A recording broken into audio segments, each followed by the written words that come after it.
ಲೇ ಮರುಗಡ ಎಲ್ಲಲ್ಲ ಇವರು ಟೈಮ್ ಆಯ್ತಲ್ಲ ಲೇಟ್ ಆದರೆ ಪ್ಲೇಟಿಗೆ ಲೇಟಾಗಿ ಹಾಕಿಲ್ವಲ್ಲ ಇನ್ನೂ ಬರಲಿಲ್ವಲ್ಲಪ್ಪ ಎಷ್ಟೊತ್ತು ಹೊರಡ್ಬೇಕಾಗಿತ್ತು ಮನೆಯಿಂದ ಏನು ಮಾಡ್ತಾವ್ರಿ ಇವರು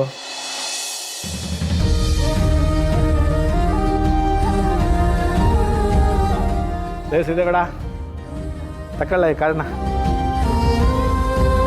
ಅಲ್ಲಿ ನೀನೇನೇ ತಗೋಬೇಕಾದ್ರೂ ಇದನ್ನು ಯೂಸ್ ಮಾಡ್ಕೊಳ್ಳ ಈ ಸಿದ್ದೇಗೌಡ ಇದು ಇಂಟರ್ನ್ಯಾಷನಲ್ ಕಾರ್ಡ್ ಕಳ ಎಲ್ಲ ಕಡೆ ಕೆಲಸ ಮಾಡ್ತದೆ ಸರಿ ಅಪ್ಪಾಜಿ ಹಾಂ ನೋಡವಾ ಅಲ್ಲಿಗೆ ಹೋಗ್ತಾ ಇದ್ದಂಗೆ ನಾನು ನೀನು ವರ್ಷ ಹಿಡ್ತದಲ್ಲಿ ಇಟ್ಕೋ ಇಲ್ಲ ಅಂದರೆ ಊರು ಚೆನ್ನಾಗದೆ ಅಂತ ನೀನು ಬಿಟ್ಟು ಒಬ್ಬನೇ ಸುತ್ತಕ್ಕೆ ಹೋಗ್ಬಿಟ್ಟನು ಹಂಗೇನು ಆಗಕ್ಕಿಲ್ಲ ಕಣ್ ಬಿಡಪ್ಪಯ್ಯ ಅವನು ಇಲ್ಲೇ ಅವ್ರನ್ನ ಬಿಟ್ಟಿರಕ್ಕಿಲ್ಲ ಇನ್ನು ಅಲ್ಲಿ ಬಿಟ್ಟಿದ್ದಾನೆ ಹಂಗೆ ಸೆರಗಿಡ್ಕೊಂಡು ಓಡಾಡ್ಬಿಡ್ತಾನೆ ಏ ಏನಣ್ಣ ನೀನು ಲೇ ಸಿದ್ದೇಗೌಡ ಇಬ್ಬರೇ ಹೋಯ್ತಿದ್ದೀರಿ ಖುಷಿಯಾಗಿ ಹೊರಟು ಬನ್ನಿ ನಿಮ್ಗೆ 8 ದಿನ ಬೇಕೋ 6 ದಿನ ಅಲ್ಲಿದ್ದು ಖುಷಿಯಾಗಿ ಬನ್ನಿ ಅಲ್ಲಿ ಎಲ್ಲ ವ್ಯವಸ್ಥೆನೂ ನಾನು ಮಾಡಿದ್ದೀನಲ್ಲ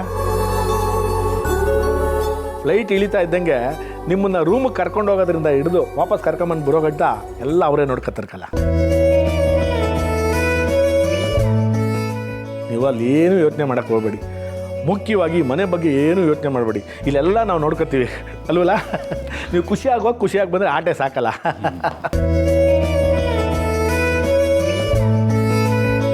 ಇಬ್ಬರು ಒಬ್ರನ್ನೊಬ್ರು ಅರ್ಥ ಮಾಡ್ಕೊಳ್ಳೋಕ್ಕೆ ಇದು ಒಳ್ಳೆ ಸಮಯ ಇಬ್ರು ಇಲ್ಲಿಂದ ಖುಷಿಯಾಗಿ ಹೋಗಿ ಆ ಕಡೆಯಿಂದ ಒಳ್ಳೆ ಸುದ್ದಿ ತಕ್ಕ ಬನ್ನಿ ಅಷ್ಟೇ ಬೇಕಾಗಿರೋದು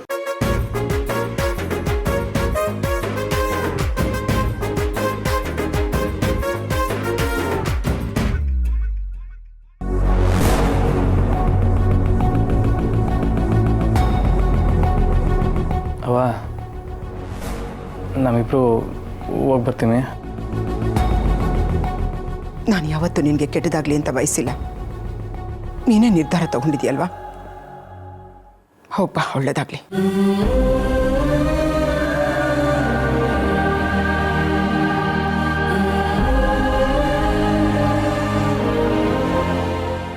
ಅಜ್ಜಿ ಆಶೀರ್ವಾದ ಮಾಡಜ್ಜಿ ನನ್ನ ಆಶೀರ್ವಾದಕ್ಕಿಂತ ಇವಳ ಸಂಘನೇ ಹೆಚ್ಚಾಯ್ತಲ್ವಾ ನಿನಗೆ ಹೋಗಿ ಬರ್ಲಾ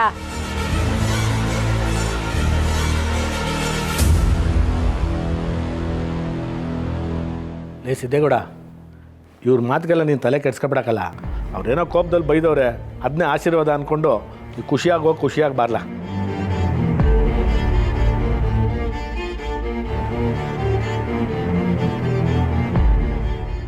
ಒಳ್ಳೇದಲ್ಲಿ ಓಟ್ ಬಂದ್ರಲ್ಲ ಬರುವಾಗ ಒಳ್ಳೆ ಸುದ್ದಿ ತಗೊಂಬನ್ನಿ ಅಪ್ಪಯ್ಯ ನಾನು ಇವರಿಬ್ಬರನ್ನು ಏರ್ಪೋರ್ಟಿಗೆ ಬಿಟ್ಬಿಟ್ಟು ಬರ್ತೀನಿ ಹೋಗಲ್ಲ ಫ್ಲೈಟ್ ಹೋಗೋ ತನಕ ಅಲ್ಲೇ ಇದ್ದು ಬಿಟ್ಬಿಟ್ಟು ಹುಷಾರಾಗಿ ಬಾ ಆಯ್ತು ಕಣಪ್ಪಯ್ಯ ಬರಲ್ಲ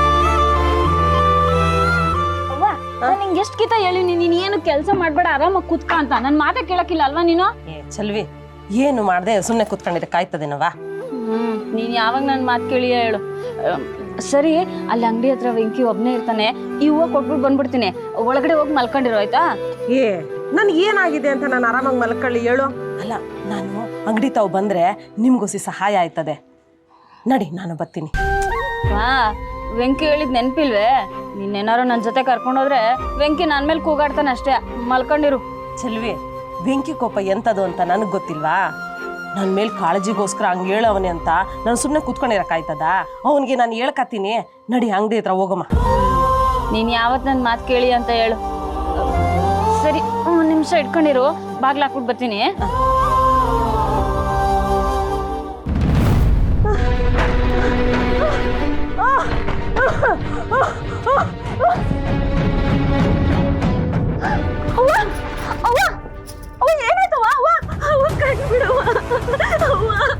ಅಕ್ಕ ಲಕ್ಷ್ಮಕ್ಕ ರಂಗಕ್ಕ ಅವು ಕಣ್ಬಿಡು ಅವ ಕಣ್ಬಿಡಮ್ಮ ಅವ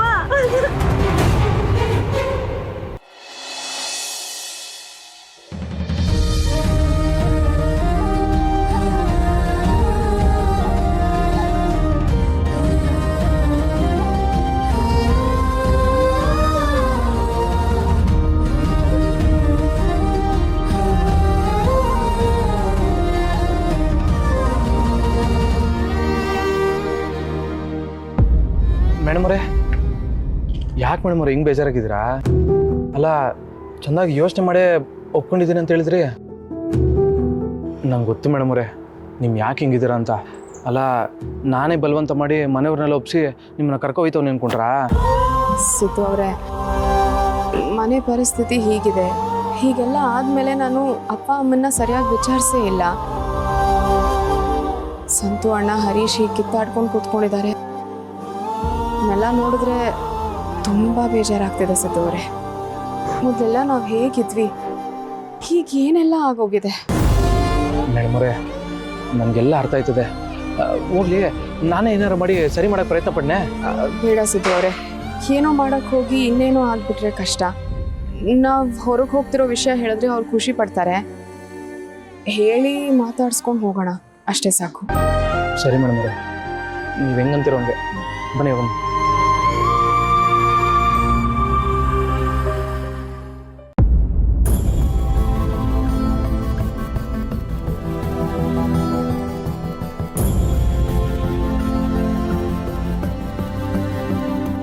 ಅಪ್ಪ ಅಮ್ಮ, ಓಹ್ ನಮಸ್ಕಾರ ಹೇಳಿ ಅಂದ್ರೆ. ನಮಸ್ಕಾರ. ನಮಸ್ಕಾರ ಮಾವ. ಮಗಳೇ ಬಾಪ ಸಿದ್ದು, ಲಕ್ಷ್ಮತೆ ಚೆನ್ನಾಗಿದ್ದೀರಾ? ಎಲ್ರೂ ಚೆನ್ನಾಗಿದ್ದೀವಪ್ಪ. ಕೂತ್ಕೋಪ. ಇರ್ಲಿ. ಭಾವನಾ,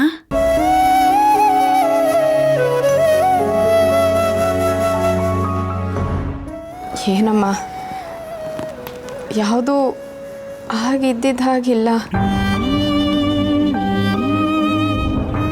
ಅಷ್ಟು ಬೇಗ ಎಲ್ಲ ಬದಲಾಗೋಯ್ತಾ? ನಾವೆಲ್ಲ ಜೊತೇಲಿ ಕೂತ್ಕೊಂಡು ಬೆಳದಿಂಗಳದ್ದು ಊಟ ಮಾಡಿದ್ದು, ಜೊತೇಲಿ ಪೂಜೆ ಮಾಡಿದ್ದು, ಆಟ ಆಡ್ತಿದ್ದು ಎಲ್ಲ ಕನ್ಸಮ್ಮ. ಅಷ್ಟೊಂದು ಬೇಜಾರು ಮಾಡ್ಕೋಬೇಡ ಮಗಳೇ. ನಾನು ಮಾಡೋ ಪ್ರಯತ್ನ ಮಾಡಿದೆ.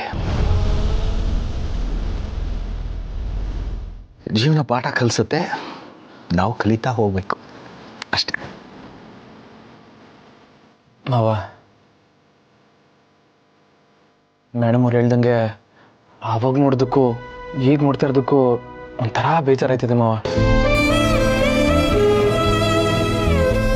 ಆದರೂ ನೀವೇನು ತಲೆ ಕೆಡಿಸ್ಕೊಬಿಡಿ, ಎಲ್ಲ ಒಂದಿನ ಸರಿ ಹೋಯ್ತದೆ. ರಕ್ತ ಸಂಬಂಧ ಅನ್ನೋದು ಎಲ್ಲೂ ಹೋಗೋದಿಲ್ಲ. ಹೌದಪ್ಪ, ನಮ್ಮ ಮನೆ ಮೊದಲಿನ ಹಾಗೆ ಇರಬೇಕು.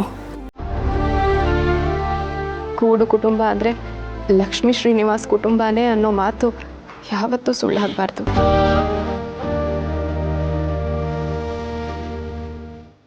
ಭಾವನಾ, ಖಂಡಿತ ಎಲ್ಲ ಹಾಗೆ ಆಗತ್ತಮ್ಮ. ನೀನು ಚಿಂತೆ ಮಾಡಬೇಡ. ನಿನ್ಗೇನಾದರೂ ತಿನ್ನಕ್ಕೆ ತರ್ತೀನಿ. ಇಲ್ಲಮ್ಮ ಬೇಡ, ನಮಗೆ ಏಟಾಗೋಗುತ್ತೆ, ನಾವು ಹೋಗಿ ಬರ್ತೀವಿ. ಹೌದು ಲಕ್ಷ್ಮತೆ, ನಿಮ್ಗೊಂದು ಮಾತು ಹೇಳಿ ನಿಮ್ಮ ಆಶೀರ್ವಾದ ತಗೊಂಡು ಇಲ್ಲಿಂದ ಹೋಗಮ್ಮ ಅಂತ ಬಂದ್ವಿ. ಸರಿಮ್ಮ, ಒಂದು ನಿಮಿಷ ಇರು. ನಿನ್ಗಿಷ್ಟ ಆಗೋ ತಿಂಡಿ ಎಲ್ಲ ಮಾಡಿದ್ದೀನಿ, ತಗೊಂಡು ಬರ್ತೀನಿ.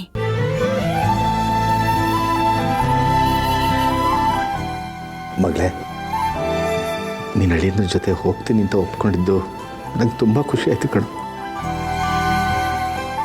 ತುಂಬ ಖುಷಿ ಆಯಿತು. ಹುಷಾರು. ಭಾವನಾ, ಖುಷಿಯಾಗಿ ತಿನ್ಬೇಕು. ಸರಿನಮ್ಮ. ಅಮ್ಮ, ಸಿದ್ದವ್ರೆ,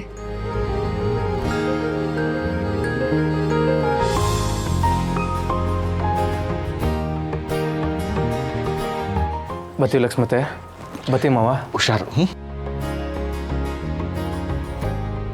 ಬನ್ನಿ ಬಿಟ್ಟು ಬರೋಣ.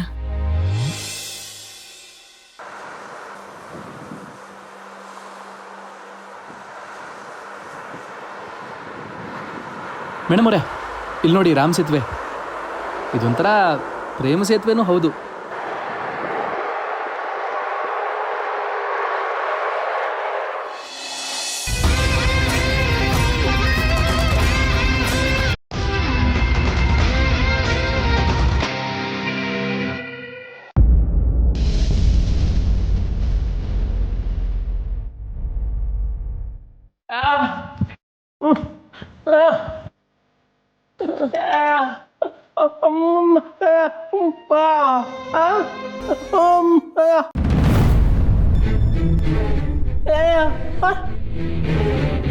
ವೆಂಕಿ ವೆಂಕಿ ನನಗೆ ಸುಸ್ತಿಗೆ ಹೊಸಿ ತಲೆ ಸುತ್ತದಂಗೆ ಆಗಿದೆ ಅಂತ ಹೇಳಿ ಕಳ್ಸವ್ರಪ್ಪ. ನೀನು ಗಾಬರಿ ಆಗ್ಬಿಡಪ್ಪ.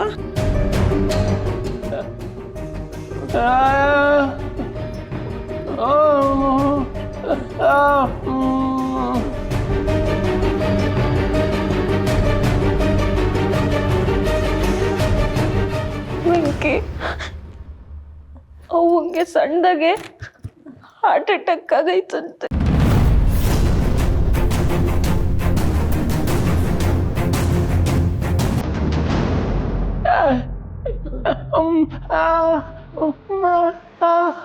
ವೆಂಕಿ ನೀನೇನು ಗಾಬರಿ ಆಗ್ಬೇಡ. ಸದ್ಯಕ್ಕೆ ಏನು ತೊಂದರೆ ಇಲ್ವಂತೆ. ಆದರೆ ಹಾರ್ಟು ವೀಕ್ ಇರೋದ್ರಿಂದ ಇನ್ನೊಂದ್ಕಿತ ಹಿಂಗಾಗಕ್ಕೆ ಮುಂಚೆ ಯಾವುದಾದ್ರೂ ದೊಡ್ಡ ಆಸ್ಪತ್ರೆಗೆ ತೋರಿಸಿ ಒಂದು ಆಪ್ರೇಷನ್ ಮಾಡಿಸ್ಕೊಬಿಡಿ ಅಂತ ಹೇಳಿದ್ರು.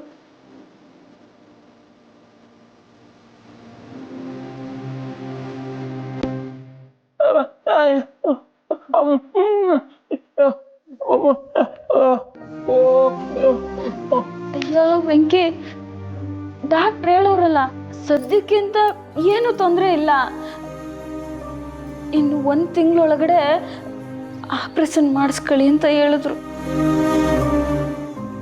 ವೆಂಕಿ, ಡಾಕ್ಟ್ರು ಏನೋ ಹೇಳೋರೆ ಅಂತ ಅದೆಲ್ಲ ಮಾಡ್ಸೋಕ್ಕಾಯ್ತದ ಹೇಳು? ಅದಕ್ಕೆಲ್ಲ ಹೊಸಿ ದುಡ್ಡು ಖರ್ಚಾಯ್ತದ. ಅದೆಲ್ಲ ಏನು ಬೇಡ, ನೀನು ಸುಮ್ಕಿರು.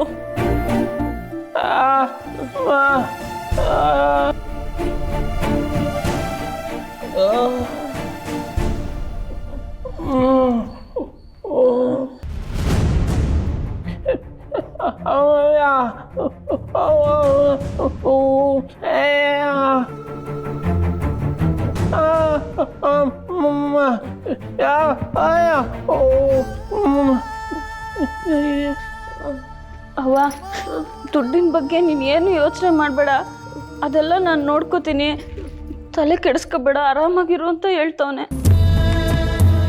ನೀನು ನನ್ನ ಮಾತೇ ಕೇಳೋಕ್ಕಿಲ್ಲ ಅಂತೀಯಲ್ಲ, ಈ ವಯಸ್ಸಿನಾಗ ನನಗೆ ಯಾಕೆ ದುಡ್ಡು ಪೋಲ್ ಮಾಡ್ತೀವಿ? ನನ್ನ ಮಗಳನ್ನ ನೋಡ್ಕೊಳಕ್ಕೆ ನೀನು ಇದೆಯಲ್ಲ, ನಾನು ಹಂಗೆ ಸಾಯ್ತೀನಿ ಬಿಡು. ಅವ್ವ, ಅದೇನು ಅಂತ ಮಾತಾಡ್ತೀಯವ? ನೀನು ಉಳಿಸ್ಕೊಳಕ್ ನಾವು ಇಷ್ಟೆಲ್ಲ ಪ್ರಯತ್ನ ಪಡ್ತಿದ್ರೆ ಬಿಟ್ಟೋಗ ಮಾತಾಡ್ತೀಯಲ್ಲ.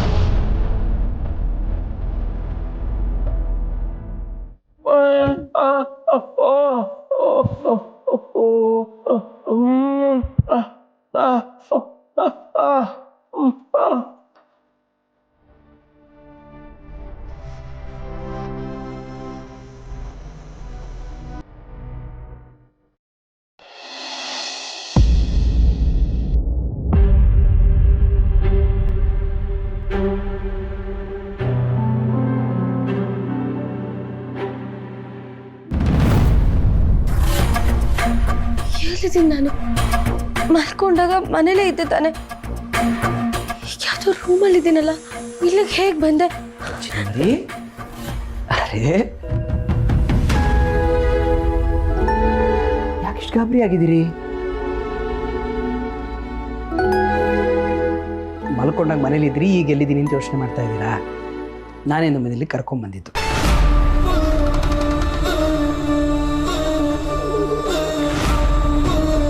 ನಿಮ್ಮ ಆರೋಗ್ಯ ಸುಧಾರಿಸ್ಬೇಕಾದ್ರೆ ಚೇಂಜ್ ಆಫ್ ಸೀನ್ ಅಂದರೆ ಜಾಗ ಬದಲಾದರೆ ಆಗ್ಬೋದು ಅಂತ ಡಾಕ್ಟರ್ ಹೇಳಿದ್ರು. ಅದಕ್ಕೆ ನಿಮ್ಮ ಮನೇಲಿ ಕರ್ಕೊಂಬಂದೆ. ಎಲ್ಲಿದ್ದೀವಿ ಅಂತ ಯೋಚನೆ ಮಾಡ್ತಾ ಇದ್ದೀರಾ? ಫಾರಿನ್ ಕಂಟ್ರಿಗೆ ಬಂದಿದ್ದೀವಿ. ಏನು ಫಾರಿನ್? ಯಾಕ್ರಿ ನನ್ನ ಇಲ್ಲಿ ಕರ್ಕೊಂಡು ಬಂದ್ರಿ? ನಿಮ್ಮನ್ನು ಉಳಿಸ್ಕೊಳ್ಳೋಕ್ಕೋಸ್ಕರ ಕರ್ಕೊಂಡ್ಬಂದಿದ್ದೀನಿ. ನೋಡಿ, ನೀವು ಮೊದಲಿನ ಜಾನ್ಮೆ ಆಗಬೇಕಲ್ವಾ, ನಗ್ನಗ್ತಾ ಇರಬೇಕಲ್ವಾ? ಅದಕ್ಕೋಸ್ಕರ ಕರ್ಕೊಂಡ್ಬಂದಿದ್ದೀನಿ. ಯಾರನ್ನ ಕೇಳಿ ಕರ್ಕೊಂಡ್ ಬಂದ್ರಿ? ನನ್ ಪರ್ಮಿಷನ್ ಇಲ್ದೆ ಯಾತಕ್ ನನ್ನ ಕರ್ಕೊಂಡ್ ಬಂದ್ರಿ? ಚಿನ್ನು ಮರಿ, ಈಗ ನಿಮ್ಮ ಪರ್ಮಿಷನ್ಗಿಂತ ನನಗೆ ನಿಮ್ಮ ಆರೋಗ್ಯ ಮುಖ್ಯ. ನೀವು ನಗ್ನಗ್ತ ಸಂತೋಷವಾಗಿರೋದು ಮುಖ್ಯ. ನೋಡಿ, ಇಲ್ಲಿಗೆ ಬಂದಿದ್ದೀವಿ. ಹೊಸ ಜಾಗದಲ್ಲಾದರೂ ಹಳೆ ನೆನಪುಗಳನ್ನ ನೋವುಗಳನ್ನ ಮರೆತು ಸಂತೋಷವಾಗಿರಿ. ನೀವು ಮೊದಲಿನ ಜಾನ್ವಿ ಆಗ್ಬೇಕಲ್ವಾ? ಅದು ಮುಖ್ಯ ಅಲ್ವಾ? ನಾನು ಹೇಳೋದು ಕೇಳಿ.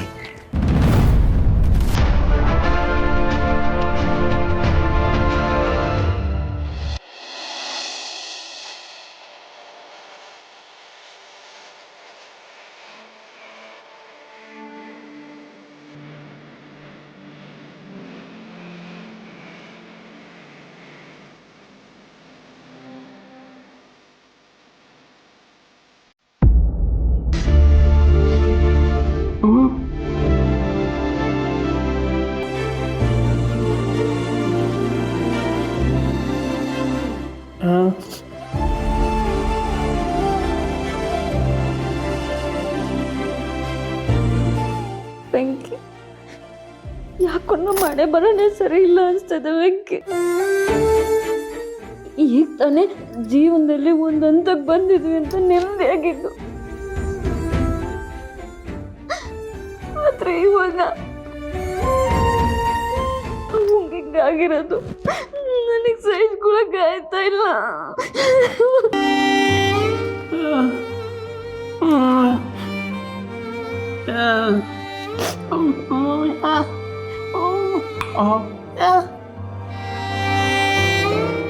ಇವಾಗಿರೋ ಕಷ್ಟಗಳು ಸಾಲದು ಅಂತ ಇನ್ನೊಂದು ಕಷ್ಟದ ಮೇಲೆ ಕಷ್ಟ, ಕಷ್ಟದ ಮೇಲೆ ಕಷ್ಟ ಬರ್ತಾನೆ ಇದ್ರೆ ನಾವ್ ಹೆಂಗ್ ನಿಭಾಯಿಸಕ್ಕಾಯ್ತದೆ?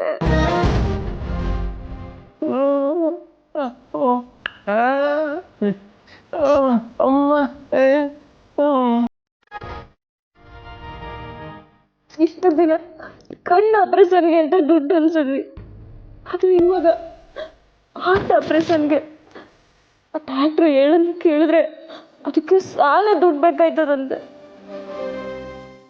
ನಾವಿರೋ ಪರಿಸ್ಥಿತಿಲಿ ಎಲ್ಲಿಂದ ಅಂತ ದುಡ್ಡು ಅನ್ಸೋದು?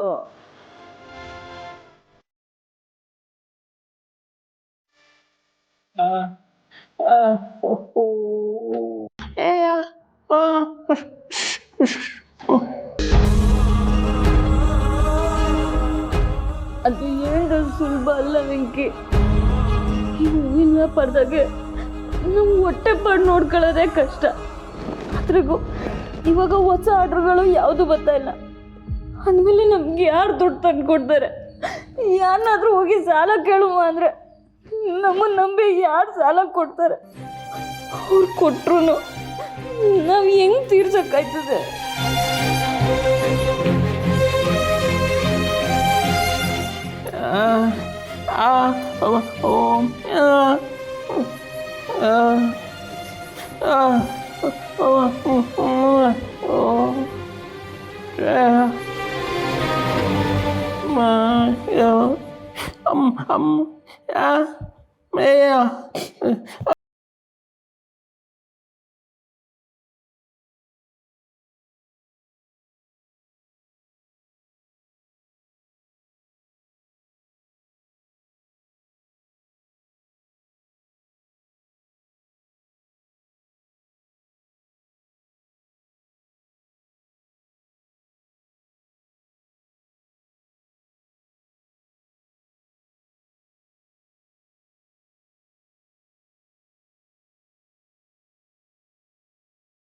ಎಲ್ಲ ಕಷ್ಟಗಳು ನಮ್ಗೆ ಯಾಕೆ ಗೊತ್ತವೆ?